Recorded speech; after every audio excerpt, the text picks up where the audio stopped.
New York Comic Con just happened, and we got a whole bunch of really cool looking new superhero trailers. So I decided to do an unscripted episode and talk about what I think can come of the movie trailers that we got. Whether I think they're going to be good, whether they're going to be bad, whether they're better than previous trailers. But let's dive in. The first trailer, the one that everyone's really talking about, is obviously Justice League. It's the third trailer. I think they called it the Heroes trailer or something. And a lot of people think it's really great. I'm not one of those people. I'm not a huge fan. And I'm not just saying this because I'm very skeptical that it's going to be a good movie. I just really liked the previous trailer. I liked the come together cover. It got the point across without giving away too many plot points. I'm not saying this one gave away lots of plot points. I think they actually did a really good job handling Henry Cavill's involvement in this trailer. I think it was a good way to show people like, hey everyone who's not certain he definitely is in the movie, without showing us him as Superman and maybe in the black suit, which I'm still not totally sure if we're getting. There's been some marketing hype about it, so maybe, but we'll see. I won't be surprised either way. But the real question for Justice League is, can a movie made by two very different directors be good?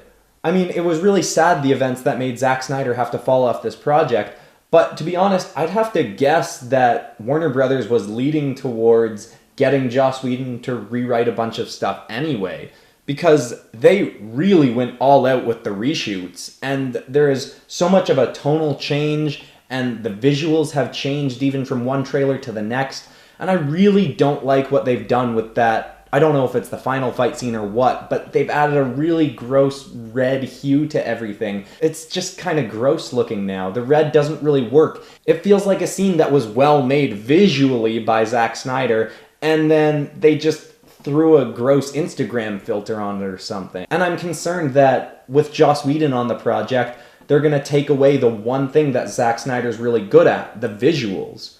Joss Whedon, I'm totally happy for him to change so many other things. Zack Snyder's weak points tend to be character development, and he tends to have pretty convoluted plots, and I think Joss Whedon can maybe clean up this project if they really did as extensive reshoots as they've said they did, but it'll just be really disappointing if they alter a bunch of Zack Snyder's visuals. That fight scene at the end of Man of Steel is probably one of the most impressive fight scenes we've gotten in a superhero movie, purely on a visual level. There's also been reports that Joss Whedon totally rewrote Cyborg, and I could see that being the case because let's say there were 15 scenes where Cyborg has a significant amount of dialogue, where we'd actually see who his character is. If they were to reshoot moments in those scenes, or even the full scenes, I could see us getting at least a good character arc out of Cyborg. And there's fewer restraints on him because, first of all, he's a slightly less popular character than the others, and we haven't gotten anything out of him in the franchise yet except for what his origin is. And even that, we only kind of have the basics of it. So I don't know, I really hope that this movie exceeds my expectations. I really hope that the visuals aren't that changed, and I really hope Joss Whedon does inject a bit more character, and honestly, I could take or leave the levity. I obviously enjoy a good joke in a superhero movie, but I don't think comedy makes any superhero movie what they are. Even Deadpool, which is an incredible film, isn't great because it's really funny. That's just something that adds to it. Now onto the Runaways. A trailer that I had no idea was dropping, but I'm really glad it did, and I'm excited to have seen it. The trailer itself didn't really do too much for me. I mean, it feels kind of like a teaser trailer, and it actually reminds me a lot of that Cloak and Dagger trailer we got a little while ago, which I have no idea when that's dropping either, but I think this is actually coming out before it. I also know almost nothing about Hulu, who are the people that are making this project. Maybe it's because I live in Canada, maybe Hulu's not as big of a thing here as it is in the States, but I have no idea. Do they have big budgets? Do they tend to make good projects? Actually, let me look it up really quick. I'll probably edit this out. Maybe I won't. Hulu original series. Oh, okay, I'm gonna have to take everything back. Apparently they did The Handmaid's Tale, which I haven't seen yet. I plan on watching it, and I'm excited to see it. But it won a whole bunch of Emmys this year. Everyone's raving about how great it is. So there you go. I guess Hulu does make some good stuff. Nothing else on this list I've heard of, But it is good that The Handmaid's Tale is the most recent thing they've made, so if they were making bad stuff before, maybe they've learned, or maybe they just got a really good showrunner on that. I'm a bit out of my element here, so I'm going to jump back to the Runaways and talk about where it came from. It's a comic series from the early 2000s created by Brian K. Vaughan, and it was actually taken over writing-wise by Joss Whedon for a bit after that. So I was a little surprised when I heard that he wasn't brought onto the project at all, but I guess he's kind of over at DC now and got burned out after he didn't do such a hot job on Age of Ultron. The comic's about a group of kids from Los Angeles who find out that their parents are supervillains, and when they find this out, they run away, and their parents try and hunt them down, and it gets pretty wild from there. I don't totally remember everything. I haven't read the comic series in a few years, but I do remember absolutely loving it, and it won a few awards as well. It was a great series. The thing that makes me excited for this series is the fact that Brian K. Vaughan was consulted on the project, and he seems pretty positive about how it's been going. He's quoted as saying, and I'm gonna read this off here, I didn't memorize it, "They took a weird comic set in the Marvel Universe of 2002 and lovingly adapted it into a stylish drama that feels like contemporary Los Angeles. Love the cast, crew, and especially the writers they assembled. And the pilot looks like an Adrian Alphona comic. That he's one of the artists who took on the Runaways series in the comics. I can't wait to watch the first season unfold." Now, to be fair, I'm pretty sure this quote is from February or March, so the show probably hadn't gone very far into finalizing any of the episodes, so there's a chance a bunch of it gets scrapped and ruined in the cutting room, but we'll have to wait and see. I like that he's at least optimistic about it. It's not an Alan Moore situation where everything that gets adapted of his he despises. I do think it's really interesting that Marvel seems to be shotgunning properties across multiple platforms.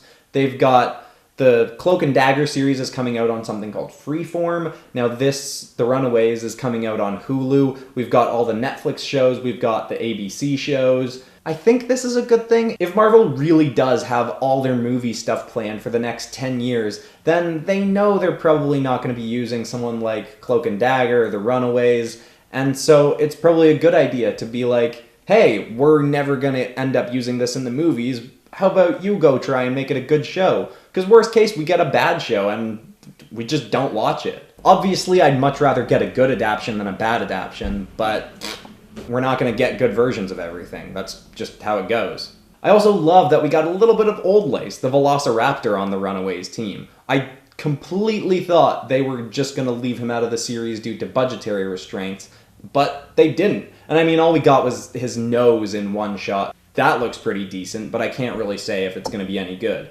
Now on to the Constantine animated series, which CW Seed is doing as a sort of follow-up to replace the cancelled Constantine live-action show, which I can't actually say if that show was any good. I only got one episode in and just kind of fell out of it. It just felt a little bit like a Supernatural ripoff, and there's so many really good superhero shows that I wasn't going to bother following along. The thing I really like about this idea of doing it as an animated show is there's so many fewer restraints with what they can do visually. They can do some crazy cool demons because they're just drawing it. And not to undermine the animators, I mean, it's not an easy task drawing and animating these creatures, but it's a lot easier than trying to do well-replicated, photorealistic demons in a live-action TV show, because TV just doesn't really have the budget to do that well, except in things like token episodes of The Flash, where they did King Shark incredibly well, or in something like Game of Thrones, where they have $10 million an episode. I don't have a huge amount to say about this show. The trailer we got is pretty cool. It's got Constantine tricking a bunch of demons into getting eaten by another demon. It's got a pretty crazy looking fight scene. It's visually done in the same style as their animated series Vixen, and pretty similarly to the visuals of Young Justice. Which, by the way, when are we getting a trailer for that? That's what I really wanted to see out of this weekend. Anyway, on to the last thing I'm going to talk about that's not specifically a superhero property, but is still pretty crazy looking, and I assume people who like superhero things will fold over with people who are interested in Pacific Rim Uprising. This trailer looks wild. Admittedly, I lost a lot of faith in this project when Guillermo del Toro dropped off, but I think that, what's his name? Stephen S. DeKnight, the guy who headed Daredevil Season 1, I think he's at least proven himself enough as a storyteller to warrant some faith in his work on this project, even if it does end up being a wouldn't it be cool project. You know, a kind of movie where they make a sequel and just say, you know what would be cool? And then they make a bunch of scenes based off of cool ideas and loosely string them together with a kind of weak plot and kind of bland characters. I'm not saying this is necessarily gonna be that, but this trailer makes it feel like it might end up being that. The other thing I loved about this trailer was just the awesome remix of Tupac's Untouchable. The cutting to that song might actually be the reason this trailer was so awesome. I feel like if I watched the trailer on mute, I wouldn't have liked it nearly as much. But to be fair, there is some really cool visuals in this trailer. And I love seeing Charlie Day back. I'm a huge fan of It's Always Sunny in Philadelphia. It's by far my favorite show, and I really liked what he did in the first movie. I also hope that Ron Perlman comes back as his character, because in the post-credits it was shown that he wasn't actually dead when he pops out of that kaiju. So hopefully we'll be seeing him again. I would be surprised if we didn't. Also, I really like John Boyega. I've only seen him in one thing, but I've heard good things about his other performances, and I think he's a good choice to lead this project. Although, to be honest, before I saw this trailer, I totally thought this movie was a prequel. I thought John Boyega was playing a young version of Idris Elba's character. The fact that this movie is a sequel concerns me a little bit. Not that prequels tend to be any better than sequels, but why are the monsters back? It just seems like such a cheap ploy for a sequel. I mean, if you did it as a prequel, you don't really need to explain anything. We know that the kaijus were on Earth for a long time before Pacific Rim really starts. Wow, it sounds like I have a lot of complaints. Really, I am kind of optimistic. If I had to wager a guess, I'd probably say that this is going to be a fun, dumb movie that levels out around 60-65% on Rotten Tomatoes, but I feel like I'm going to end up enjoying it. Like, if it's just a good, goofy romp, then I'll be happy with it. So everyone, I don't know if my followers like this episode. Let me know in the comments below. I'm happy to talk about more superhero news that's coming out. These episodes are going to be a bit more sporadic, probably. They'll come out as news comes out, as opposed to actual episodes of Superhero Studies, which are still every Wednesday. I'm Christian Pearson, and this has been Superhero Speculation.